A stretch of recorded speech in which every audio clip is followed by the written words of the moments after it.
সমস্ত প্রশংসা মহানবুল আলমীর জন্য। দুরূদ এবং সালাম বর্ষিত হোক নবী মুহাম্মদ সাল্লাল্লাহু আলাইহি ওয়াসাল্লামের উপর। সম্মানিত উপস্থিতি, আমরা সম্প্রতি নারী বিষয়ক সংস্কার কমিশন কর্তৃক একটি প্রতিবেদন, একটি সুপারিশ দেখেছি, যেটি মিডিয়াতে ইতিমধ্যে এসছে কিছু অংশ হলেও। আমরা সেজন্য আজকে জুমার খুতবাতে আপনাদের সাথে যে বিষয়টি নিয়ে কথা বলার জন্য মনস্থির করেছি সেটি হচ্ছে ইসলামে নারীর মর্যাদা ও অধিকার এবং বর্তমান প্রেক্ষাপট। উল্লেখিত বিষয়ে সময়ের মধ্যে চেষ্টা করব আমি ইসলাম নারীকে কতটুকু অধিকার দিয়েছে, মর্যাদা দিয়েছে এবং নারী কমিশন কি বলতে চায়। সম্মানিত উপস্থিতি, আপনারা জানেন যে ইসলাম আসার আগে, অর্থাৎ আমি যদি আপনাদেরকে একটু জাহিলি যুগে নিয়ে যাই বা একটু ইঙ্গিত দিই, তাহলে আপনারা জানেন যে সেই সময় নারীদের অবস্থা কেমন ছিল। আমরা অনেকগুলো সভ্যতার নাম জানি, যেমন গ্রিক সভ্যতা। সেখানেও আপনারা যদি পড়েন দেখবেন নারীদের ন্যূনতম কোনো অধিকার ছিল না, অথচ সভ্যতা বলা হচ্ছে সেগুলোকে। আপনি বিভিন্ন ধর্মের কথা যদি চিন্তা করেন, আইনের কথা যদি চিন্তা করেন, সেখানেও আপনি নারীদের বিশেষ কোনো মর্যাদা পাবেন না। আমি যদি আপনাদেরকে বলি হিন্দু ধর্মের কথা, এখনো সেখানে নারীদের কিছু আছে?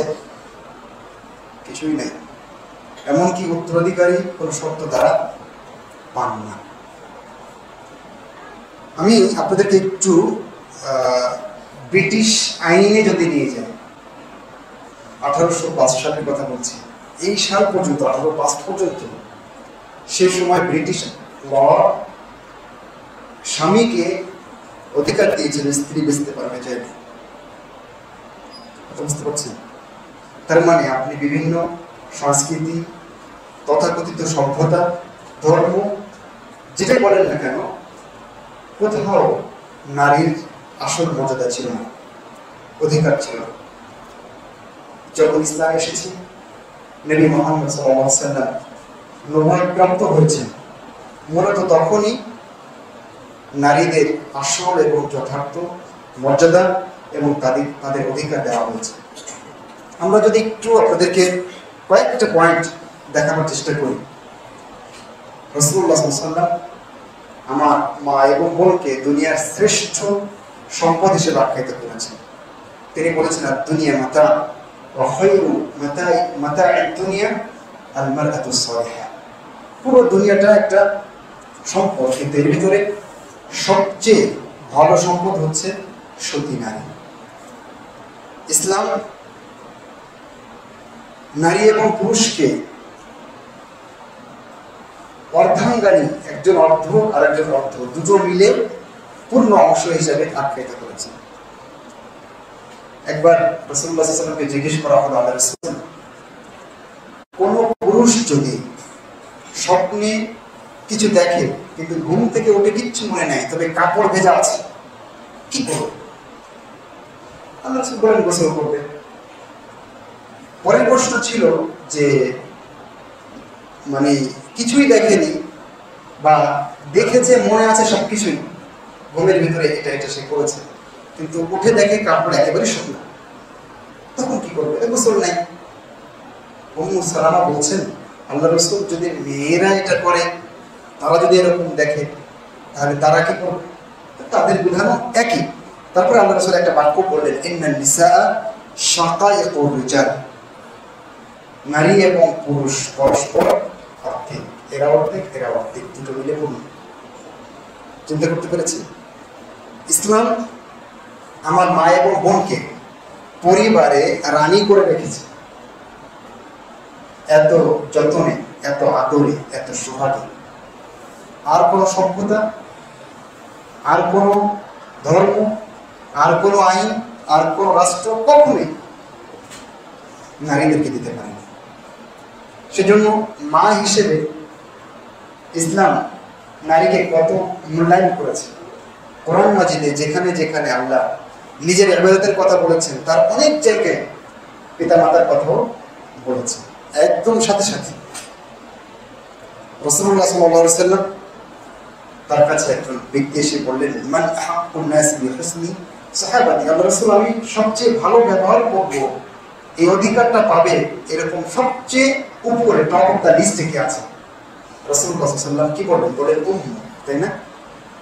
এইভাবে তিনবার রাসূলুল্লাহ সাল্লাল্লাহু আলাইহি ওয়াসাল্লামকে প্রশ্ন করা হলো, তিনি তিনবার বললেন যে তোমার সবচেয়ে তোমার ভালো আচরণ, ভালো সাহচর্য পাওয়ার অধিকার তিনি রাখেন। 4 নম্বর বারে গিয়ে, চতুর্থবার গিয়ে তিনি বললেন তোমার বাবা। এই হলো মা হিসেবে। যদি আপনি দেখেন স্ত্রী হিসেবে, তাহলে আল্লাহ বললেন যে আয়াতটি আমি আপনাদের সামনে একটু আগে তেলাওয়াত করেছিলাম শুরুতে, মিন আয়াতিহি আন খালাকা লাকুম মিন আনফুসিকুম আজওয়াজা, আল্লাহর একটা নিদর্শন হচ্ছে তিনি তোমাদের মধ্য থেকে তোমাদের জন্য তোমাদের জোড়া সৃষ্টি করেছেন, স্ত্রী সৃষ্টি করেছেন। কেন? লিতাসকুনু ইলাইহা, সেখানে গিয়ে তোমরা প্রশান্তি পাবে, আত্মতৃপ্তি পাবে, আসল সুখ পাবে। অফিসের ঝামেলা, স্কুলের ঝামেলা, কর্মক্ষেত্রের ঝামেলা, বাড়ি আসলে মানুষের একটু ভালো লাগে না? বলে আসল প্রশান্তি সেখানে সে পায় না। মহান রব্বুল আলামিন সে কথা বললেন এবং বললেন ওয়াজআলা বাইনাকুম মাওয়াদ্দাতাও ওয়া রাহমা, তিনি তোমাদের মধ্যে হৃদ্যতা, ভালোবাসা, চমৎকার বোঝাপড়া সম্পর্ক, এটা তিনি তোমাদের মাঝে তৈরি করে দিয়েছেন। আল্লাহ বলছেন ইন্না ফি যালিকা লাআয়াতিন লিকাওমিন ইয়াতাফাক্কারুন, নিশ্চয়ই এর মধ্যে যারা চিন্তা করে তাদের জন্য অনেক নিদর্শন রয়েছে। তাহলে স্ত্রী হিসেবে ইসলাম মেয়েদেরকে অনেক উপরে উঠিয়েছে, যেখানে ওঠানো দরকার। আল্লাহ বলেছেন ওয়াশিরুহুন্না বিল মারুফ, তোমরা তাদের সাথে খুব চমৎকার সহাবস্থান করবে, ভালোভাবে তাদের সাথে বসবাস করবে, সংসার করবে। রাসূলুল্লাহ সাল্লাল্লাহু আলাইহি ওয়াসাল্লাম বলেছেন ইস্তাউসু বিন-নিসাই খায়রান, শোনো মেয়েদেরকে ভালো করে নসিহত করতে থাকবে, নসিহত করতেই থাকবে আমল। রাসূলুল্লাহ সাল্লাল্লাহু আলাইহি ওয়াসাল্লাম এমনকি বলতে স্ত্রী হিসাবে বলতে তাদের এত উপরে উঠিয়েছেন যে স্ত্রীর সার্টিফিকেট তিনি যখন দিবেন যে আপনি ভালো, তখন আপনি ভালো। আল্লাহ রাসূল বলেছেন খায়রুকুম লিআহলি, তোমাদের মধ্যে সবচেয়ে ভালো সে যে তার স্ত্রীর কাছে ভালো। ওয়া আনা খায়রুকুম লিআহলি, আর আমি তোমাদের মধ্যে সবার চেয়ে আমি আমার স্ত্রীর কাছে বেশি ভালো। চিন্তা করতে পেরেছেন? ইসলাম স্ত্রী হিসেবে নারীদেরকে কত উপরে উঠিয়েছে। আপনি যদি বলেন কন্যা হিসাবে, মেয়ে হিসাবে, যখন মেয়েদেরকে পুঁতে ফেলা হচ্ছিল, এখন অনেক মানুষ যাদের ভিতরে ইসলামের আলো নেই, তাওহীদের জ্ঞান নেই, আকীদার স্পষ্ট ধারণা নেই, তারা মেয়ের খবর পেলে পেটে যখন টের পায় তখন মনটা খারাপ হয়। বা 2-3টা মেয়ে হয়েছে, আর একটা যখন গর্ভে এসছে, তখন ডাক্তাররা জানতে পারে যখন যে আগে 2-3টা মেয়ে আর খবর দেন, মন খারাপ করবে তাই। কিন্তু ইসলাম কি বলেছে? ইসলাম বলেছে মানে আলা জারিয়াতে হাত্তা তাবলুগা জা ইয়াউমাল কিয়ামাতি আনা ওয়া হুয়া ওয়া বান্না আসাবিয়া। আল্লাহ রাসূল বলেন যদি কারো 2জন কন্যা সন্তান থাকে আর সে সুন্দরভাবে লালন পালন করে, তাহলে সেই লোক আর আমি কিয়ামতের ময়দানে ঠিক এইভাবে আসবে।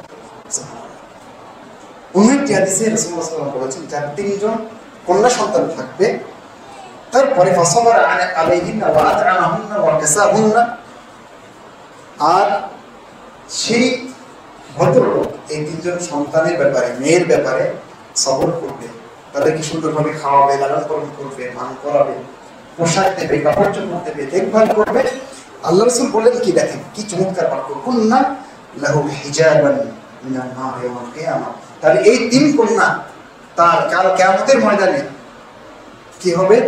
জাহান্নাম থেকে পর্দা, প্রতিবন্ধক হবে, তারা জাহান্নামে যেতে দেবে না। মেয়ে হিসেবে ইসলাম নারীদেরকে কত উপরে উঠিয়েছে। আপনি যদি বলেন বোন হিসেবে, ফুফু হিসাবে, খালা হিসেবে, তাও ইসলাম নারীদেরকে অনেক উপরে উঠিয়েছে। এই জন্য আত্মীয়তার সম্পর্ক রক্ষা করার জন্য ইসলাম অনেক জায়গায় আমাদেরকে তাকিদ দিয়েছে। তার একটা হলো এই ইয়া আইয়ুহান নাস আফশুস সালাম ওয়া আতঈমুত তাআম ওয়াসিলু আল আরহাম ওয়াসাল্লু বিল লাইলি ওয়ান নাস নিয়াম তাদখুলুল জান্নাতা বিসালাম। আল্লাহ সুবহানাহু বললেন, শোনো, তোমরা সালাম, প্রচুর পরিমাণে সালামের বিনিময় করো, তোমরা মানুষকে খাবার খাওয়াও, আত্মীয়তার সম্পর্ক রক্ষা করো, রাতে সালাত আদায় করো যখন মানুষ ঘুমায়। তাহলে হবে কি? রেজাল্ট কি? তাদখুলু আল জান্নাতা বিসালাম। তাহলে নিরাপদে তোমরা জান্নাতে প্রবেশ করতে পারবে। তাহলে নিরাপদে জান্নাতে যাওয়ার জন্য যে সমস্ত ক্রাইটেরিয়া রাসূলুল্লাহ সাল্লাল্লাহু আলাইহি ওয়াসাল্লাম বললেন, তার একটা হচ্ছে যে আত্মীয়তার সম্পর্ক রক্ষা করতে হবে। আর আত্মীয়দের মধ্যে যারা শীর্ষ তালিকায় আছেন, তাদের মধ্যে বোন আছেন, তাদের মধ্যে আমার ফুফু আছেন, তাদের মধ্যে আমার খালা আছেন, নাকি? তাদের সাথে যদি আমি সুন্দর আচরণ করতে পারি, তাদের সাথে আত্মীয়তার সম্পর্ক ভালো রাখতে পারি, তাহলে আমি জান্নাতে যেতে পারবো সহজে, আরামে, নিরাপদে। এটা ইসলাম দিয়েছে নারীদেরকে এই অধিকার। সম্মানিত উপস্থিতি, ইসলাম আমি যদি আপনাদেরকে বলি, পর্দার কথা বলেছে না, নির্জনে যাওয়া যাবে না, পরপুরুষের সাথে এই কথা বলেছে না, সবগুলোই কিন্তু আমার মাকে, আমার বোনকে, আমার খালাকে, আমার ফুফুকে, আমার পড়োশির মেয়েকে বাঁচানোর জন্য। কারণ ইসলাম চায় কোন নারীর চেহারায় যেন কোন রাক্ষসের সেন দৃষ্টি না পড়ে, নখের অত্যন্ত দূরের কথা, কারো কুদৃষ্টি যেন কোন নারীর প্রতি না পড়ে, এটা ইসলাম চেয়েছে। সেজন্য ইসলাম পর্দার কথা বলেছে। ইসলাম বলেছে যে ইউদনিনা আলাইহিন্না মিন জালাবিবিহিন, তারা যেন তাদের উপরে জিলবাব ঝুলিয়ে দেয়। জিলবাব এমন পোশাক যেটা মাথা থেকে পা পর্যন্ত পুরোটাই ঢেকে দিতে পারে। আল্লাহ বললেন, যালিকা আদনা আন ইউরাফনা ফালা ইউযাইন, এটা হলে কি হবে? ফালা ইউযাইন, তাদেরকে উত্তপ্ত করা হবে না, ইবতিলিমের ঘটনা ঘটবে না, যেখানে সেখানে জেনা ব্যভিচারের ঘটনা ঘটবে না, এটা কোরআন বলছে। সম্মানিত উপস্থিতি, তাহলে আমরা খালি মানে ধর্ষণের বিরুদ্ধে আইন করব আর মেয়েদেরকে উন্মুক্ত রেখে দেব, বেপর্দায় চলবে, পোশাকের ঠিক নাই, ফ্রি মিক্সিং হবে স্কুলে, কলেজে, ইউনিভার্সিটিতে, ব্যবসা প্রতিষ্ঠানে, চাকরি ক্ষেত্রে, আর বলবো যে ধর্ষণ প্রতিরোধ হোক, জি না, জীবন হবে। আল্লাহ বলছেন তাদেরকে পর্দা করতে হবে। কেন? ফালা ইউযাইন, তাহলে তাদেরকে কষ্ট দেওয়া হবে না, পর্দা করলে তারা কষ্ট হবে না, বরং তাদের সম্মান ইজ্জত নিয়ে তারা থাকতে পারবে। সেজন্য রাসূলুল্লাহ সাল্লাল্লাহু আলাইহি ওয়াসাল্লাম একবার বলছিলেন, কোন নারী কোন পুরুষের সাথে নির্জনে যাবে না। বেগানা নারী এবং পুরুষ নির্জনে যেতে পারবে না, থাকতে পারবে না। সেটা স্কুল হোক, কলেজ হোক, মাদ্রাসা হোক, ইউনিভার্সিটি হোক, কর্মক্ষেত্র হোক, যেখানে হোক না কেন, বাজার, সব জায়গায় বেগানা নারী পুরুষ নির্জনে যেতে পারবে না। আল্লাহ রাসূল বললেন, অনুরূপভাবে সফরে যেতে পারবেন। আপনার মেয়েটা স্কুলের শিক্ষার্থীদের সাথে, মাস্টারের সাথে আপনি কক্সবাজারে পাঠিয়ে দেন শিক্ষা সফর করার জন্য, আনন্দ গ্রহণের জন্য, তার সাথে কোনো মাহরাম পুরুষ থাকে না। আল্লাহ রাসূল বললেন এটা করা যাবে না। তখন একজন সাহাবী দাঁড়িয়ে গেলেন, আল্লাহ রাসূল কি বলেন? আমি তো আমার স্ত্রী অলরেডি হজ করার জন্য বের হয়ে গিয়েছি, আর আমি যুদ্ধে যাব বলে নাম লিখিয়েছি। তখন আল্লাহ রাসূল কি বললেন? আল্লাহ রাসূল তখন বলেন, ইনতালিক ফাহুজ্জা মা রাতিক, যাও তুমি জিহাদ থেকে নাম কেটে দিয়ে তোমার স্ত্রীর সাথে হজ করো। কেন? কারণ তোমার স্ত্রীকে রক্ষা করার দায়িত্ব তোমার, যেন কোনো প্রকার দুর্ঘটনা না ঘটে। অনেকে এই পর্দাটাকে, এই সমস্ত নিয়মকে বোঝা হিসেবে নিয়েছে, কারণ তারা মনে করেছে খোলামেলা চললেই সেটাই স্বাধীনতা। মূলত এটাই পরাধীনতা, এবং এর মধ্যে তাদের মর্যাদা নেই, এর ভিতরে আছে তাদের লাঞ্ছনা, তাদের অপমান। এর কারণে তারা কি হয়? অপদস্থ হয়, তারা ইফটিজিংয়ের শিকার হয়, তারা হেনস্থার শিকার হয়। তারা যারা দুষ্ট মনের মানুষ আছে, তাদের সেই দৃষ্টির শিকার হয়। সম্মানিত উপস্থিতি, ইসলাম যদি আমি বলি মেয়েদেরকে কত সুন্দরভাবে তালিম দেওয়ার কথা বলেছে। শিক্ষা ক্ষেত্রে নারী পুরুষ সমানে সমান। ইসলামে জ্ঞানের ব্যাপারে যত হাদিস এবং আয়াত এসেছে সেখানে আমি যেমন, আমার মাও তেমন, আমার মেয়েও তেমন, আমার স্ত্রীও তেমন। অর্থাৎ আমাকেও শিখতে হবে, আমার স্ত্রীকেও শিখতে হবে। তলাবুল ইলমি ফরিদাতুন আলা কুল্লি মুসলিম, ইসলাম বলেছে না? এটা কাকে বলেছে? শুধু আমাকে? আলা কুল্লি মুসলিম, প্রত্যেকটা মুসলিম, নারী হোক বা নর হোক, পুরুষ হোক বা নারী হোক, সবাইকে শিক্ষিত এবং শিক্ষিতা হতে বলেছে। অনেকে বলে ইসলাম মানলে, পর্দা করলে উচ্চ শিক্ষিতা হওয়া যায় না, আমার মেয়েটা অনেক কিছু শিখতে পারবে না। জি না, ইসলামের কথা বলেন। ইসলাম বলেছে পর্দায় থেকে, ইসলাম মেনে আপনার মেয়েটা সর্বোচ্চ ডিগ্রি অর্জন করতে পারে। এবং দুনিয়াবি জ্ঞান যেগুলো ইসলামের সাথে সাংঘর্ষিক নয় সেগুলো তো ইসলাম অর্জন করতে পারে।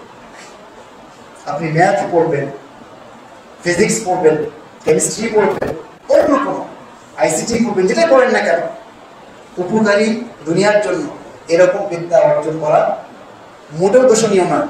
সেক্ষেত্রে নারী এবং পুরুষ সমান। ঠিক শরীয়তের জ্ঞানের ক্ষেত্রেও নারী পুরুষ সমান। সম্মানিত উপস্থিতি, আবু মুসা আল আশআরী রাদিয়াল্লাহু তাআলা আনহু বলছেন যে আমাদের কাছে যখনই কোনো হাদিস সমস্যা মনে হতো, বুঝতে পারছি না, তখন আমরা মা আয়েশার কাছে চলে যেতাম। জিজ্ঞেস করলেই কোনো না কোনো সমাধান তিনি দিতেন। সুবহানাল্লাহ। তাহলে পুরুষরা মেয়েদের কাছ থেকে শিখতেন তখন, বুঝতে পেরেছেন, পর্দার আড়াল থেকে। তাহলে আল্লাহ রাসূলের স্ত্রীর অবস্থা যদি এরকম হয়, তাহলে কিভাবে আপনি বলতে পারেন যে নারীদের ইসলাম অনেক পিছনে ফেলেছে? আপনারা জানাই না, ইসলাম নিয়ে একটু ভাবেন না। প্রিয় উপস্থিতি, ইসলাম, আমরা এখন আলোচনায় আছি নারীর মর্যাদা এবং অধিকার ইসলাম কতটুকু দিয়েছে। আপনি যদি দেখেন, ইসলাম নারীর ব্যক্তিত্বকে মূল্যায়ন করেছে।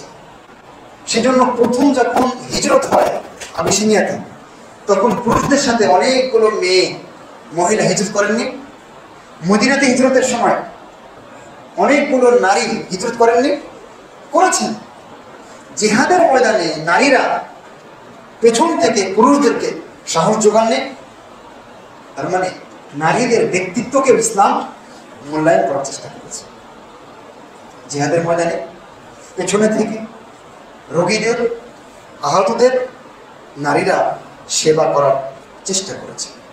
পুরুষরা যেমন রাসূলুল্লাহ সাল্লাল্লাহু আলাইহি ওয়াসাল্লামের হাতে বায়াত করেছেন, নারীরাও বায়াত করেছেন, তবে হাতে হাত রাখেননি, কিন্তু বায়াত করেছেন।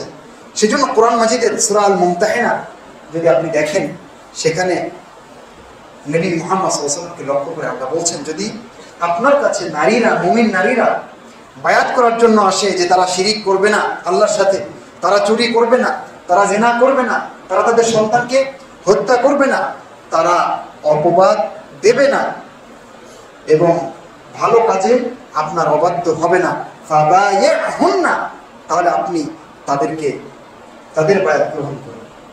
তাহলে ইসলাম নারীদের ব্যক্তিত্বকে কি করেছে? মূল্যায়ন করেছে। ইসলাম নারীদের মতামতকে মূল্যায়ন করেছে। হুদায়বিয়ার সন্ধিতে যখন আল্লাহ রাসূল সাল্লাল্লাহু আলাইহি ওয়াসাল্লাম সাহাবায়ে-কেরামকে নিয়ে মক্কায় ঢুকতে পারলেন না, ফিরে যেতে হবে মদিনাতে, তখন সবাই ইহরাম অবস্থায় আছেন। কিভাবে এখন ইহরাম থেকে তারা মুক্ত হবেন?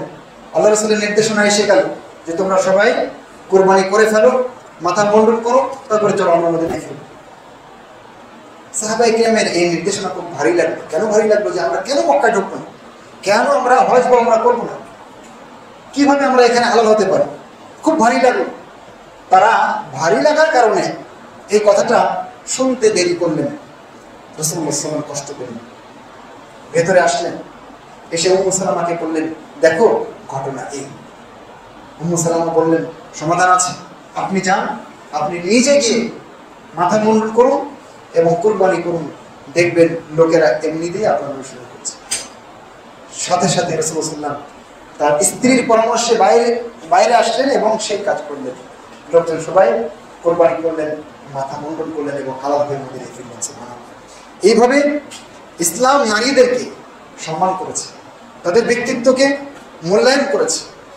আপনারা জানেন মক্কা বিজয়ের সময় যখন উম্মু হানির বাসায় একজন লোক আশ্রয় নিয়েছিল, তখন আলী ইবনে আবি তালেব রাদিয়াল্লাহু তাআলা আনহু সেই লোকটাকে, সেই কাফেরকে হত্যা করার জন্য উদ্যত হয়েছিলেন।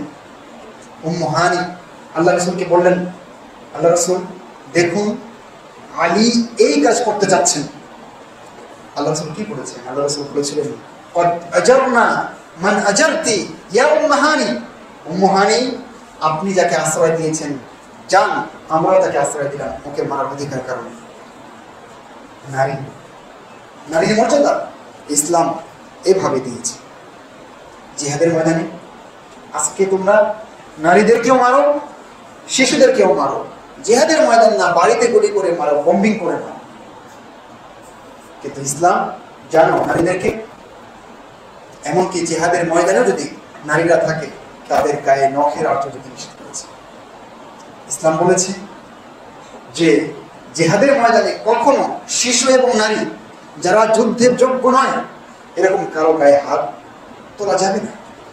একবার রাসূলুল্লাহ সাল্লাল্লাহু আলাইহি ওয়াসাল্লাম যুদ্ধের ময়দানে মৃত নারীকে পেলেন, আল্লাহ রাসূল সাথে সাথে ভর্ৎসনা করলেন, কে কাজ করেছে, খবরদার আর কখনো যেন কোনো নারীর গায়ে হাত দেওয়া না হয়। ইসলাম এতটাই নারীদেরকে মূল্যায়ন করেছে। কোথাও নাই যে ইসলাম বলেছে যে আমি বাপ হিসাবে আমার পায়ের তলে জান্নাত আছে, কিন্তু ইসলাম বলেছে মায়েদের পায়ের নিচে জান্নাত। মর্যাদা তুমি কি দিতে এসেছো? তুমি কিসের মর্যাদা আমার মাকে দিতে চাও? তুমি কোন মর্যাদা আমার বোনকে দিতে চাও? যা দেওয়ার আমার ইসলাম দিয়েছে, এবং এত দিয়েছে যেখানে আর কারো কোনো কথা থাকতে পারে না। সম্মানিত উপস্থিতি, একজন সাহাবী রাসূলুল্লাহ সাল্লাল্লাহু আলাইহি ওয়াসাল্লামকে এসে বললেন, আল্লাহ রাসূল আমি তো আপনার সাথে জিহাদ করব বলে নাম লিখিয়েছি। তখন আল্লাহ রাসূল বললেন, আহাইয়াতুন উম্মুক, তোমার মা কি বেঁচে আছেন? তখন লোকটা বললেন, জি হ্যাঁ আল্লাহ রাসূল আমার মা বেঁচে আছেন। তখন আল্লাহ রাসূল বললেন, ইরজি ফাবারহুমা, ফিরে যাও তোমার মায়ের সেবা করো, যাওয়া লাগবে না তোমার জিহাদে। যখন লোকটা তাও সন্তুষ্ট হতে পারলেন না, আল্লাহ রাসূল ঘুরে গেলেন, তিনিও ঘুরে গেলেন আল্লাহ রাসূলের মুখোমুখি হয়ে, আবার একই প্রশ্ন, তিনবার বা চারবার একই প্রশ্ন। সবশেষে আল্লাহ রাসূল বললেন, ওয়াইহাক ইলজাম রিজলাহা ফাতাম্মাল জান্নাহ, কি বলো তুমি বারবার কেন একই প্রশ্ন করো? তুমি তোমার মায়ের পা ধরে পড়ে থাকো, ওখানে জান্নাত আছে। হাদিসটি ইবনু মাজাতে এসেছে এবং শেখ আলবানী হাদিসটাকে সহিহ বলেছেন। চিন্তা করতে পেরেছেন আমাদের মা বোনদেরকে ইসলাম কত উপরে উঠিয়েছে। কোরআন মাজিদে একটা সূরাও কি এরকম আছে যে সূরাতুর রিজাল আছে, কিন্তু সূরাতুন নিসা আছে না? আছে। ইসলাম দেখেছেন নারীদের নামে তাদের বিধান দিয়ে আলাদা একটা সূরা দিয়েছে। সম্মানিত উপস্থিতি, সেই কারণে যদি আমাদের কেউ নারীর মর্যাদা শেখাতে আসে, তাদের নাম শেখাতে আসে, আলাদাভাবে নারীর মর্যাদার নামে তাদেরকে রাস্তায় নামাতে চায়, তাদেরকে পণ্যের মতো হাটে বাজারে ওঠাতে চায়, তাদেরকে বিজ্ঞাপনের বাজারে উলঙ্গ অর্ধনগ্ন হয়ে নামাতে চায়, তাহলে তাদের মুখে ছাই মারবে। পরিষ্কার বক্তব্য, এরা আপনার মাকে, আপনার মেয়েকে, আপনার স্ত্রীকে সম্মান দেওয়ার জন্য আসেন, ওদেরকে ডুবাতে এসেছে। প্রিয় ভাইরা আমার, ওরা খালি বলে যে নারী পুরুষ সমান অধিকার থাকতে হবে সম্পত্তি, কিন্তু ওরা জানে না ইসলাম, এবং ইসলামকে এটা নিয়ে কুৎসা করে যে ইসলাম নারীদেরকে অর্ধেক দিয়েছে, পুরুষদেরকে দ্বিগুণ দিয়েছে। হ্যাঁ দিয়েছে, কিন্তু কখনো কখনো নারীদেরকে পুরুষের সমান দিয়েছে, আবার কখনো কখনো নারীদেরকে পুরুষের চেয়ে বেশি দিয়েছে। এই হিসাব কি আছে আপনাদের? সমর্থ উপস্থিতি, যদি আমি একটা উদাহরণ দিই আপনাকে, যদি কোনো লোক মারা যায়, তার ছেলে আছে এবং বাপ মা বেঁচে আছে, এই অবস্থায় জানেন পিতাও ওই সন্তানের, মারা যাওয়া সন্তানের সম্পত্তির 1/6 পাবে, মাও 1/6 পাবে, সমানে সমান। আরেকটা উদাহরণ দিই, বেশি পাবে মেয়েরা। কেউ মারা গেল, তার একমাত্র মেয়ে আছে এবং দুইজন সহোদর ভাই আছে। জানেন এই মাসালাতে কে কতটুকু পাবে? এই মাসালাতে মেয়ে পাবে অর্ধেক, আর বাকি অর্ধেক পাবে দুইজন সহোদর ভাই। এই অর্ধেক তারা কে বলে 1/4 করে নিয়ে নেবে, 4 ভাগের 1 ভাগ করে নিয়ে নেবে। তাহলে এই মাসালাতে দেখেন মেয়ে বেশি পেল না? বেশি পেল। তাহলে শুধু একটা মাসালা নিয়ে তোমরা পড়ে থাকবা আর ইসলামকে নিয়ে কটাক্ষ করবা, সমালোচনা করবা, আর আমরা হতভাগা মুসলিম, আমরা নিজেদের ইসলাম সম্পর্কে পড়াশোনাও করি না, আর আমাদের সিলেবাসটাও এরকম না। দুঃখজনক করে সত্য, মানে ইসলাম সম্পর্কে জানার, আমাদের আকীদা মানহাজ, আমাদের ইসলামের মৌলিক বিষয়গুলো জানার মতো কোনো রসদ আমাদের সিলেবাসে রাখা হয়। আর ওদিকে ওরা উল্টা ওদের সিলেবাস দিয়ে, ওদের চিন্তাভাবনা দিয়ে আমার ছেলের, আমার মেয়ের মাথাগুলোকে নষ্ট করে ফেলছে। সম্মানিত উপস্থিতি, যাই হোক, এরপরে যে বিষয়টা বলতে চাই, ইসলাম কিন্তু মেয়েদের কাজ করতেও বলেছে। যদি কাজ করা লাগে তাহলে শর্ত সাপেক্ষে তারা কাজ করতেও পারবেন, এমনকি বাড়ির বাইরে তারা কাজ করতে পারবে। এর জন্য অনেকগুলো শর্ত আছে, আমি আজকে সেদিকে যাব না। ইসলাম এইভাবে নারীদেরকে অনেক উপরে উঠিয়েছে। আপনি যদি দেখেন তাহলে ইসলাম বলেছে কোনো নারীকে জোর করে বিয়ে দেওয়া যাবে। তার মানে বিয়ে করার ব্যাপারে ইসলামের দৃষ্টিতে একজন নারীর পূর্ণ স্বাধীনতা রয়েছে, তাই নয় কি? এই জন্য রাসূলুল্লাহ সাল্লাল্লাহু আলাইহি ওয়াসাল্লামকে একজন নারী এসে বললেন না যে আমি বিয়ে করবো না, আমার বাবা ওখানে জোর করে দিয়েছে। আল্লাহ রাসূল সেই বিয়ে ফিরিয়ে নিয়েছেন। আল্লাহ রাসূল বলেছেন যে অনুমতি নেওয়া লাগবে। অনুমতি কেমন? যদি কুমারী মেয়ে হয় তাহলে চুপ থাকলে এটাই অনুমতি, কিন্তু অনুমতি ছাড়া বাবা বিয়ে দিতে পারবেন না। অনুরূপভাবে কোন নারীর জন্য কোন ছেলে, পারফেক্ট কোন ছেলে পাওয়া গেছে, উপযুক্ত পাত্র পাওয়া গেছে, এই অবস্থায় অভিভাবকের অধিকার নাই যে সেই জায়গায় ওই মেয়েকে বিয়ে থেকে ফেরানো। বরং উচিত, যেহেতু উপযুক্ত পাত্র পাওয়া গেছে, মেয়েকে বিয়ে দেওয়ার ব্যবস্থা করতে হবে। বিয়ে হয়ে গেল, তার এখানে বেছে নেওয়ার এখতিয়ার আছে মেয়েদের। অনুরূপভাবে আমরা মনে করি শুধু তালাক, শুধু পুরুষের অধিকার, জি না, ইসলাম মেয়েদেরকেও পুরোপুরি অধিকার দিয়েছে। তারাও খোলা তালাক নিয়ে বের হয়ে যেতে পারে যদি সমস্যা হয়। এই অধিকার ইসলাম দিয়েছে। সম্মানিত উপস্থিতি, এই জন্য সাবিত ইবনে কাইসের স্ত্রী আল্লাহ রাসূলকে এসে বললেন যে সাবিত ইবনে কাইস তো ভালো মানুষ, তিনি দিনদারিতাতেও ভালো, আবার আচরণেও ভালো, কিন্তু কিছু সমস্যা আমার আছে। তার সাথে মানে কি বলে, অকৃতজ্ঞতার যে কুফরি, এটা হয়ে যাওয়ার ঝুঁকি আছে। তার নিয়ামতের শুকরিয়া আমি হয়তো আদায় করতে পারবো না, এই কুফরি হওয়ার আশঙ্কা আছে, সেজন্য আমি তার সাথে থাকতে চাই না। তখন রাসূলুল্লাহ সাল্লাল্লাহু আলাইহি ওয়াসাল্লাম বললেন, আচ্ছা ঠিক আছে, তুমি কি ওই বাগানটা, যে বাগানটা তোমাকে মোহর হিসেবে দেওয়া হয়েছিল, সেটাকে তুমি ফেরত দেবে? তখন তিনি বললেন, কোনো সমস্যা নেই, ফেরত দেবে। সাবিত ইবনে কাইসকে আল্লাহ রাসূল ডাকলেন, ডেকে বললেন, ইকবাল আল হাদিকা ওয়া তাল্লিকহা তাতলিকা, তুমি বাগানটা গ্রহণ করো আর তোমার স্ত্রীকে তালাক দিয়ে দাও। তাহলে স্ত্রী চাইলে বিয়ে করবে, না চাইলে করবে না। জোর করে বিয়ে দেওয়া যাবে না কোন মেয়েকে। অনুরূপভাবে জোর করে কাউকে সংসার করার জন্য বাধ্য করা যাবে না। যদি আসলেই সমস্যা হয় তাহলে সেখান থেকে বের হওয়ার উপায় রয়েছে। এই অধিকার ইসলাম দিয়েছে, এর জন্য তোমার কোর্ট কাচারি করা লাগবে না, ইসলাম দিয়েছে। সম্মানিত উপস্থিতি, ইসলাম শরিয়াতের অনেক বিধিবিধান নারী এবং পুরুষ একই রকম, তাই না? সালাত পড়ি, নারী পুরুষের মধ্যে পার্থক্য আছে? উল্লেখযোগ্য কোনো পার্থক্য নাই। জোরে আমিন বলবে না, পুরুষরা জোরে আমিন বলবে, এরকম দু একটা পার্থক্য। ইমাম ভুল করলে পুরুষরা সুবহানাল্লাহ বলবে, মেয়েরা সুবহানাল্লাহ বলবে না, হাতে তালি দিবে, ঠিক আছে? এরকম দু একটা সামান্য পার্থক্য আছে, আর বাকি সব একই রকম। তাহলে নারী পুরুষের বৈষম্য ইসলামে নেই, বরং যেখানে নারীকে উপরে উঠাতে হবে ইসলাম উপরে উঠিয়েছে, যেখানে একটু নিচে থাকলে হবে সেখানে নিচে রেখেছে, যেখানে সমানে সমান সেখানে সমানে সমান, মানে যেখানে যা হওয়া দরকার ইসলাম তাই দিয়েছে, এবং সেটাই স্বাভাবিক, কারণ নারী এবং পুরুষ উভয়কে কে সৃষ্টি করেছেন? মহান রব্বুল আলামিন। আর বিধান দিয়েছেন কে? মহান রব্বুল আলামিন। সুতরাং তিনি তার সৃষ্টির জন্য কোনটা বেশি ভালো হবে তিনিই ভালো জানেন, এবং সেই জ্ঞান থেকে, তার সেই চিরন্তন জ্ঞান থেকে বিধান দিয়েছেন। সুতরাং যদি কেউ এর বাইরে মাতব্বরি করার চেষ্টা করে, এটা নিছক অনধিকার চর্চা।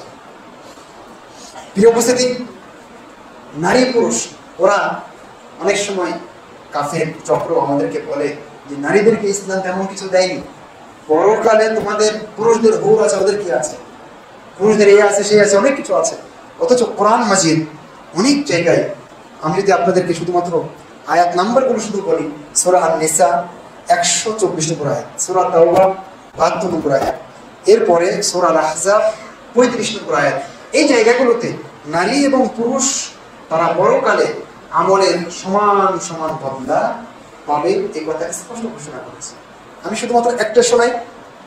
আল্লাহ বলেছেন, ওয়া'দাল্লাহুল মুমিনিনা ওয়াল মুমিনাতি জান্নাতিন তাজরি মিন তাহতিহাল আনহার খালিদিনা ফিহা ওয়া মাসাকিন তাইয়িবাতান ফি জান্নাতি আদন ওয়া রিদওয়ানুম মিনাল্লাহি আকবার যালিকা হুয়াল ফাওজুল আযীম। আল্লাহ ওয়াদা করছেন মুমিন পুরুষ এবং নারীদেরকে। কিসের ওয়াদা? জান্নাতের ওয়াদা। যে জান্নাতের নিচ দিয়ে নহর সমূহ, নদী সমূহ প্রবাহিত হয়েছে, খালিদিনা ফিহা, সেখানে তারা চিরকাল থাকবে, নারীও থাকবে, পুরুষ থাকবে। তাহলে আমলের ক্ষেত্রেও যেমন এক, পরকালে প্রতিদানের ক্ষেত্রেও এক, নারী পুরুষের ভিতরে কোনো পার্থক্য করা হয় না। সম্মানিত উপস্থিতি, তাহলে আমরা সংক্ষিপ্ত এই আলোচনায় যা বুঝলাম তা হচ্ছে এই, ইসলাম নারীকে অনেক মর্যাদা দিয়েছে, তাদের অধিকার অনেক বেশি দিয়েছে, যা দেওয়া দরকার তাই দিয়েছে। কিন্তু বর্তমান প্রেক্ষাপট, নারী বিষয়ক সংস্কার কমিশন কি বলছে সে বিষয়ে আমরা খুব পরবর্তী অংশে গিয়ে কথা বলার চেষ্টা করবো ইনশাআল্লাহ। আকুলু কওলি হাযা ওয়া আস্তাগফিরুল্লাহ লি ওয়া লাকুম মিন সাইয়্যিল মুসলিমিন।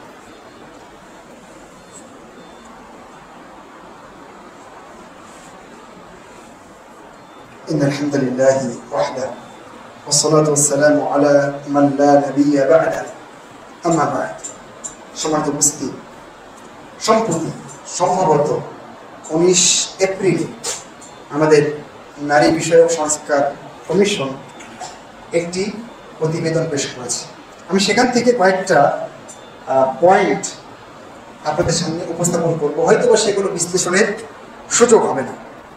কাভার পেজে আমি এই পুরো প্রতিবেদনটা 313 পৃষ্ঠা প্রতিবেদনটা আমি পড়েছি, আলহামদুলিল্লাহ চেষ্টা করেছি, কিছু কিছু জায়গা হয়তো বাদ পড়েছে, কিন্তু মোটামুটি চোখ বোলাবার চেষ্টা করেছি পিডিএফ ডাউনলোড করার পরে।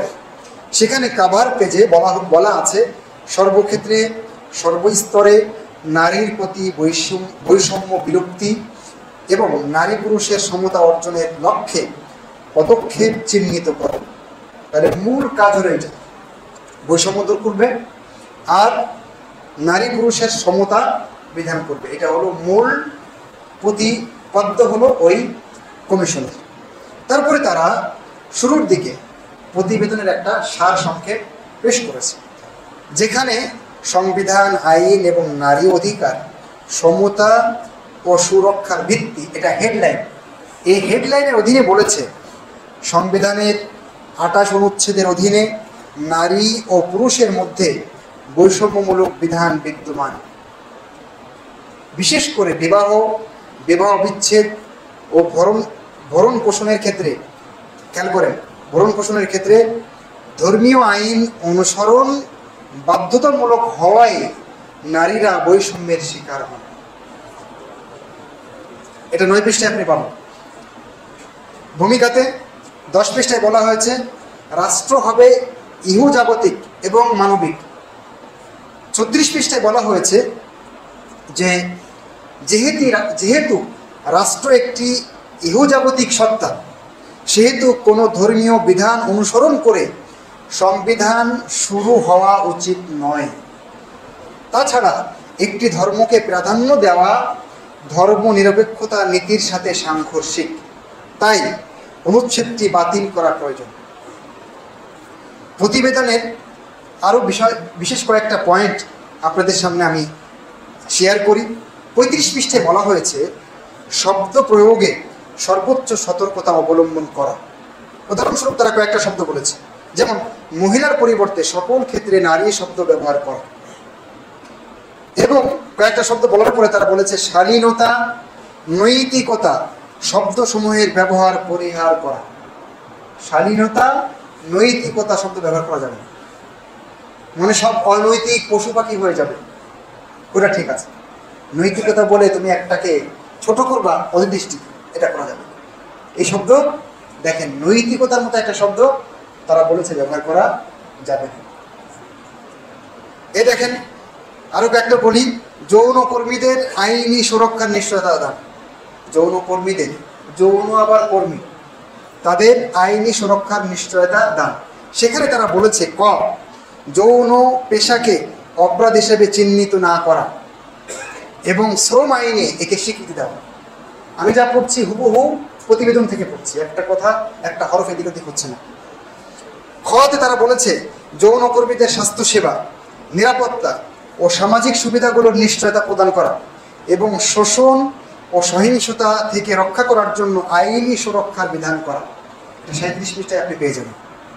132 পৃষ্ঠায় বলা হয়েছে বাংলাদেশে যৌনকর্মীদের আইনগত স্বীকৃতি নেই, তবে যৌন পেশা সম্পর্কে কোনো সুস্পষ্ট আইনও নেই। আইন না থাকায় যৌনকর্মীরা পুলিশের হয়রানি ও সামাজিক বৈষম্যের শিকার হন। আর্থিক সুরক্ষা, স্বাস্থ্যসেবা ও সামাজিক নিরাপত্তার অভাবে তারা আরও ঝুঁকির মধ্যে থাকেন। শ্রমিক হিসেবে স্বীকৃতি না থাকায় তারা আইনি সহায়তা ও নিরাপত্তা পান না। 133 পৃষ্ঠায় অন্তর্বর্তীকালীন সরকারের মেয়াদে করণীয় শিরোনামে বলা হয়েছে শ্রম আইনে যৌনকর্মীদের শ্রমিক হিসেবে স্বীকৃতি প্রদান। এবার কর্মসূচি সংক্রান্ত শিরোনামে 135 পৃষ্ঠায় বলা হয়েছে যৌনকর্মীদের স্বাস্থ্যসেবা, তাদের সন্তানদের শিক্ষা, দক্ষতা প্রশিক্ষণ, আর্থিক পরিষেবা, আইনি পরিষেবা নিশ্চিতকরণে দৃশ্যমান ফলাফল ভিত্তিক কর্মসূচি প্রণয়ন ও বাস্তবায়ন করা। 136 পৃষ্ঠায় প্রতিষ্ঠান সংক্রান্ত শিরোনামে বলা হয়েছে যৌনকর্মীদের শ্রম অধিকার, নিরাপদ আবাসস্থল, জীবন ও সম্পত্তির নিরাপত্তা, শিশুদের অভিভাবকত্ব ও সামাজিক সুরক্ষা নিশ্চিত করা। এই পয়েন্টগুলো পড়লে আপনার কাছে মনে হবে যে পুরো দেশটাকে ওরা যেন বেশ্যালয় বানাতে চায়। যৌন পেশা মানে কি? ওটা পেশা হিসেবে ওটাকে স্বীকৃতি দিতে হবে। আমি বলি তোরা আগে নাম যারা বানাইছিস সেটা তোরা আগে এই পেশায় নাম প্রকাশ্যে হয়তো বা গোপনে আসিস, আমরা জানি না। আল্লাহ আমাদের হেফাজতে রাখুন। দুঃখের সাথে বলছি আমি, কিভাবে মানে একটা মানুষ পশুত্বের কোন পর্যায়ে গেলে এরকম চিন্তা করতে পারে। আমি কিছু পশুকে চিনি। আমাদের যশোর কেশবপুরের অঞ্চলে আমি ছোটবেলা থেকে আমরা দেখি যে হনুমান আছে প্রচুর, এমনিতে হনুমান প্রচুর আছে। তো দেখেছি হনুমানদের ভিতরে এই গায়রাতটা আছে। তার মানে তাদের নারী পুরুষের ভিতরে ভিন্ন কোনো পুরুষ এসে নারীকে মানে সম্ভব করতে পারে না, তাকে পিটিয়ে ছেঁচড়িয়ে বের করে দেয়। হনুমানের যে গায়রাত আছে, আজকে এই নারীরা সেই গায়রাতটা, সেই আত্মসম্মানবোধ, সেই আত্মমর্যাদাটুকু হারিয়ে ফেলেছে। যার কারণে আমাদের মেয়েদেরকে, আমাদের স্ত্রীদেরকে তারা এই কাজে নামাতে চায়। এর চেয়ে নিকৃষ্ট কাজ কি হতে পারে? এবং সেটাকে তারা পেশা হিসাবে, শ্রম হিসাবে তারা এটাকে দেখাতে চায়। সম্মানিত উপস্থিতি, আরো যে একটা কথা বলি, ধর্ষণ আইনে আইন সংক্রান্ত সুপারিশ। সেখানে তারা বলেছে যে বৈবাহিক সম্পর্কের মধ্যে জোরপূর্বক যৌন সম্পর্ক ধর্ষণ হিসাবে অন্তর্ভুক্ত করে আইন সংশোধন করা। 39 পৃষ্ঠায় এটা আছে। বৈবাহিক জীবনে আবার জোরপূর্বক মানে মিলন, এটা আবার ধর্ষণ হবে। আর বেশ্যালয় খুলে সব জায়গায় জেনা করবে, ওটা আবার ধর্ষণ হবে না। বিয়ে করে স্বামী স্ত্রীর ভিতরে যৌন সম্পর্ক হলে আপনি একটি স্ত্রীর সাথে খুনসুটি করবেন, ওটা ধর্ষণ হবে। নওয়াজুবিল্লাহ পড়েন। চিন্তা করতে পেরেছেন কত নিম্ন পর্যায়ে এই কমিশন আমাদেরকে নিয়ে গেছে। প্রিয় ভাইরা আমার, তারা বলেছে 3.22 3.2.2.1.11 সম্পত্তির অধিকার। এখানে তারা বলেছে উত্তরাধিকার আইন সংশোধন করে নারীদের জন্য সমান উত্তরাধিকারের অধিকার নিশ্চিত করা, যাতে ধর্মীয় ও নাগরিক আইনের মধ্যকার বৈষম্য দূর হয়। বারবার তারা আগেও বলেছে, এখনো বলছে ধর্মীয় আইনের বৈষম্য। তার মানে ধর্মকে, ধর্মের সিস্টেমকে, আইনকে তারা বৈষম্য করছে। যদি এটা তারা জেনে বুঝে করে তাহলে এটা স্পষ্ট কুফর। যদি জেনে বুঝে করে তাহলে যারা এটা করবে তারা কাফের হিসেবে গণ্য হবে নিশ্চিত। বারবার তারা এই কথা বলার চেষ্টা করছে। সম্মানিত উপস্থিতি, এরকম অনেক জায়গায় তারা বলছে, ওই যে আমরা কাবিন নামার একটা কাগজ থাকে না বিয়েতে, বলছে এখানে কন্যা, কুমারী, বিধবা অথবা তালাকপ্রাপ্ত এই শব্দগুলো ব্যবহার করা যাবে না। কুমারী, অকুমারী ব্যবহার করা যাবে না সবসময়। বুঝতে পেরেছেন? ষড়যন্ত্রের গভীর ফাঁদে কিন্তু বাংলাদেশ ফাঁদ দিতে যাচ্ছে। যদি এই নারী কমিশন বাতিল না করে এবং তাদের প্রস্তাব বাতিল না করে, এটা বাতিল করতেই হবে যে কোনো মূল্যে। সেজন্য সোচ্চার সবাইকে সমবেত হতে হবে, একতাবদ্ধ হতে হবে। আমি দেখেছি কয়েকদিন আগে আলেম ওলামা একটা সেমিনার করেছে, সেখানে বেশিরভাগ আলেম ওলামাকে দেখেছি। কেন? আপনারা যারা জেনারেল শিক্ষিত তাদের এগুলো লাগবে না? তারা কি এগুলো মানেন? তাহলে কেন আপনারা নামছেন না? কেন আপনারা কথা বলছেন না? শুধু যাদের দায়িত্ব আছে তাদের দায়িত্ব, আপনারা আপনাদের জায়গা থেকে কেন সোচ্চার নন? আমি মনে করি সারা দেশের মানুষকে এই ব্যাপারে সোচ্চার হতে হবে এবং যার যার জায়গা থেকে আইনানুগ পদক্ষেপ নিতে হবে যদি আমরা এখান থেকে বাঁচতে চাই। প্রিয় উপস্থিতি, আমি আরও দু একটা পয়েন্ট আপনাদেরকে বলি। অভিন্ন পারিবারিক আইন তারা করতে চায়। অভিন্ন পারিবারিক আইন হিন্দুদেরও যা, খ্রিস্টানদেরও তা, বৌদ্ধদেরও যা, মুসলিমদেরও তা, একই রকম পারিবারিক আইন হবে। এটা কি সম্ভব? বলছে এইটা যদি হয় তাহলে কয়েকটা কাজ হবে। তার একটা হলো ধর্মভিত্তিক বৈষম্য দূর হবে। আবার এই কথা বলছি, আর একটা কাজ হবে, এটা করলে বহু বিবাহ প্রথা বিলুপ্ত হবে। মনে রেখো, বহু বিবাহ এটা প্রথা নয়, এটা ইসলামের শাশ্বত বিধান। ইসলাম অনেক হিকমা এবং প্রজ্ঞাকে সামনে রেখে এই বিধান দিয়েছে। তুমি জানো এখন সারা পৃথিবীতে নারীদের সংখ্যা বেশি এবং অদূর ভবিষ্যতে এটা বাড়তেই থাকবে। আল্লাহ রাসূলের ভাষ্য অনুযায়ী 50 জনের ভাগে একজন পুরুষ একটা সময় এসে যাবে। যদি পুরুষরা অনেকগুলো 4টা সর্বোচ্চ একসাথে বউ রাখতে পারবে, এই বিধান না থাকে, তখন এই মেয়েগুলো কি করবে? হ্যাঁ, তোমাদের কাছে উপায় আছে। বিশ্ববিদ্যালয় তো তোমরা আগেই খোলা রেখেছো, তোমাদের জন্য সহজ। কিন্তু আমাদের জন্য, আমরা মানুষ, আমাদের জন্য এটা সহজ না। আমরা মুসলিম, আমাদের জন্য এটা অনেক কঠিন। এবং ইসলাম বহু বিয়ের নিয়ম দিয়েছে ইনসাফ এবং আদলকে সামনে রেখে, এর উপরে ভিত্তি করে। এমনি এমনি দেয়নি। এটা যে করতে পারবে সে অবশ্যই একাধিক বিয়ে করতে পারবে। এটা প্রথা নয়, এটা ইসলামের শাশ্বত বিধান। যদি কারো ইনসাফ করার ক্ষমতা থাকে তাহলে তিনি বিয়ে করতে পারেন, একাধিক বিয়ে করতে পারেন, কোনো সমস্যা নেই। সম্মানিত উপস্থিতি, অনেকগুলো কথা, সময় শেষ হয়ে আসলো। নারী শিক্ষার্থীদের ঝরে পড়া রোধে বিশেষ পদক্ষেপ, এই একটা শিরোনাম। এই শিরোনামের অধীনে তারা বলেছে কিশোরী শিক্ষার্থীদের আত্মবিশ্বাস বৃদ্ধির জন্য প্রত্যেক বিদ্যালয়ে সহশিক্ষা কার্যক্রম। ব্র্যাকেটে অনেকগুলো কথা আছে, তার ভিতরে আছে নাচ গান চালু রাখা। বুঝতে পেরেছেন? তাহলে যেন মেয়েরা বিদ্যালয় থেকে ঝরে না যায় সেই জন্য সহশিক্ষা কার্যক্রম রাখতে হবে। সহশিক্ষার ভিতরে কি আছে?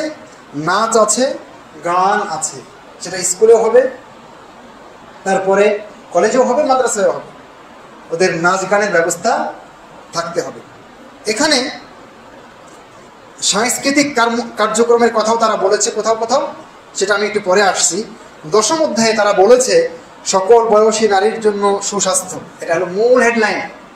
এর স্লোগান হচ্ছে শরীর আমার, সিদ্ধান্ত আমার। আমি আবার বলছি, 105 পৃষ্ঠায় আছে এটা। দশম অধ্যায়, সকল বয়সী নারীর জন্য সুস্বাস্থ্য। শরীর আমার, সিদ্ধান্ত আমার। শরীর তোমার বাপের। আমি দুঃখিত এই ভাষা ব্যবহার করার জন্য, আমি সাধারণত এরকম ভাষা ব্যবহার করি না, কিন্তু অনেক কষ্ট করছি। আমি কি আমার শরীরের মালিক? এখনই মরে দেখো তোমার শরীর কার, দুদিন পরে পোকায় খাবে। এই শরীর তোমার কোথায় ছিল কয়েকদিন আগে যখন তুমি দুনিয়াতে আসুন? কোরআন কি বলছে? তুমি কিছুই ছিলে না, সেখান থেকে শুক্র আকারে তারপরে ধীরে ধীরে আল্লাহ তোমাকে এইভাবে একটা সুন্দর অবয়ব দিয়েছে না। তুমি বলো আমার শরীর, আমি যা ইচ্ছা তাই করতে পারো, আমি যথেচ্ছা ব্যবহার করতে পারো। তোমার এই দুঃসাহস কে দিয়েছে? এই কথা বলতে গিয়ে তারা বলেছে মেয়েদের বিয়ের বয়স সর্বনিম্ন 18 বছর নিশ্চিত করা। মানে আইনে বলা আছে 18 বছর আগে থেকে আছে, কিন্তু আইনের একটু ফাঁক ফুকর আছে, আমি বিস্তারিত নোট করিনি, কিন্তু সেখানে বলা আছে যে এরকম ঘটলে যেমন সম্মতি থাকলে বিয়ে করলেও করতে পারে, কিন্তু এরা বলছে 18 বছরের নিচে যেন বিয়ে না হয় এটা নিশ্চিত করতে হবে। 18 বছরের নিচে নারী পুরুষ একসাথে চললে, স্কুলে কলেজে মাদ্রাসা যেখানে সেখানে, এমনকি জেনা ব্যভিচার করলে এই বয়সে তো একটু করতেই পারে, অত সমস্যা নেই। কিন্তু বিয়ে করলে পুলিশ আসে, বিয়ে দিলে পুলিশ আসে, চুরি করে বিয়ে দেওয়া লাগে, কিন্তু জেনা করে কোনো সমস্যা নাই। অলরেডি আমরা অত্যন্ত খারাপ একটা সিচুয়েশনে অবস্থান করছি, আমাদের কিন্তু সাবধান হতে হবে ভাই। ক্রীড়া ও সংস্কৃতিতে নারীর অংশগ্রহণ বৃদ্ধি ও নারী পুরুষ সমতা, একটা হেডলাইন তারা করেছে। হেডলাইনে তারা বলেছে সকল শিক্ষা প্রতিষ্ঠানে, ব্র্যাকেটে দিয়েছে বাংলা, ইংরেজি, মাদ্রাসা, সংস্কৃতি চর্চা বাধ্যতামূলক করা। এটা 173 পৃষ্ঠা আপনি পাবেন, এগুলো আমি পুরোপুরি নোট করেছি। তো পরের পৃষ্ঠায় 174 পৃষ্ঠায় তারা সংস্কৃতির কিছু নমুনা দেখিয়েছে। তার ভিতর হলো পথনাটক, শীতকালীন নাটক, নাচের অনুষ্ঠান, এগুলোকে তারা সাংস্কৃতিক প্রোগ্রাম হিসেবে দেখিয়েছে। তার মানে আমাদের ছেলে মেয়েরা স্কুল কলেজে মাদ্রাসায় সব জায়গায় তারা পথনাটক করবে, মঞ্চ নাটক করবে, মোড়ে সব জায়গায়। এটা তাদের প্রতিবেদনে তারা বলেছে। সবশেষে 4র্থ অধ্যায়, নারীর অগ্রগতির জন্য প্রাতিষ্ঠানিক ব্যবস্থা ও জাতীয় সংস্থা সমূহ। এখানে 47 পৃষ্ঠায় তারা বলেছে পুরুষের ক্ষমতা ভেঙে গড় সমতা। আমি আবার বলছি, তারা বলেছে পুরুষের ক্ষমতা ভেঙে গড় সমতা। কথা বুঝতে পেরেছেন? সম্মানিত উপস্থিতি, সমতা এই কথা তারা বারবার বলেছে। আর আমরা বলছি যে ইসলাম নারী এবং পুরুষের যার যেখানে যতটুকু মর্যাদা দিলে ভালো হয়, যথার্থ হয়, সেটাই দিয়েছে। আমি আপনাকে যদি বলি হাতে 5টা আঙ্গুল, সব তো আঙ্গুল, তাই না?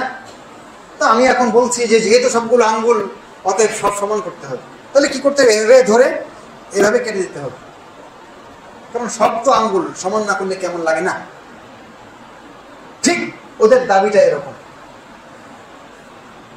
এর যে কাজ, এর কি সেই কাজ? নিশ্চয় না। নারীর যা কাজ, সেই কাজ কি পুরুষকে দিয়ে হবে? পুরুষের যে কাজ, সেই কাজ কি নারীকে দিয়ে হবে? সেই জন্য তো মহান রব্বুল আলামিন এই সিস্টেমটা দিয়ে রেখেছে। অতএব যারা সমতা করতে চায়, এরা আসলে জাতিকে ধোঁকায় রেখেছে। নারীরা যাদের পড়াশোনা নাই, তারা মনে করছে এটা তো সুন্দর, একরকম হয়ে যাবে আমার। সম্মানিত উপস্থিতি, সেজন্য আমাদের সজাগ হতে হবে, আমাদেরকে খুব বেশি সাবধান হতে হবে। আমি দু একটা প্রশ্ন রেখে আমার আলোচনা শেষ করব। আসলে নারী কমিশন সহ যারা এটাকে সমর্থন দিচ্ছে, কোরআনের ভাষায় শয়তান এদের এই কাজকে সুশোভিত করছে, এবং এটাকে তারা এই কারণে শয়তানের খপ্পরে পড়ে এটাকে তারা ভালো মনে করছে। সূরা ফাতিরে আল্লাহ বলেছেন আফামান যুয়িনা লাহু সুউ আমালিহি ফারাআহু হাসানা। এটাকে তারা ভালো মনে করছে, কারণ এটাকে, এই খারাপ কাজকে তাদের ভালো হিসাবে দেখানো হচ্ছে শয়তানের পক্ষ থেকে।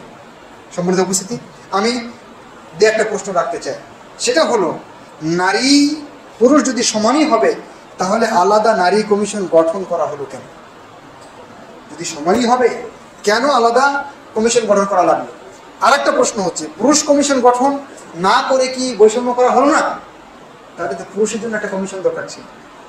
তার মানে এই কমিশন গঠনের মধ্য দিয়েই কি করা হয়েছে? বৈষম্য করা হয়েছে। তারপর আর একটা কথা বলি, যদি নারী পুরুষ সমানই হবে তাহলে নারী বিষয়ক সংস্কার যে কমিশন, এখানে পুরুষ সদস্য নেই কেন? ওরা তো সমান, নারী পুরুষ পার্থক্য তো নেই। বুঝতে পারেননি? যে প্রতিবেদন পেশ করা হলো, যাদেরকে দেখলাম সবাই তো নারী, তো সমান সংখ্যক পুরুষ থাকতো ওখানে নাকি? এটা তো যুক্তি বলে।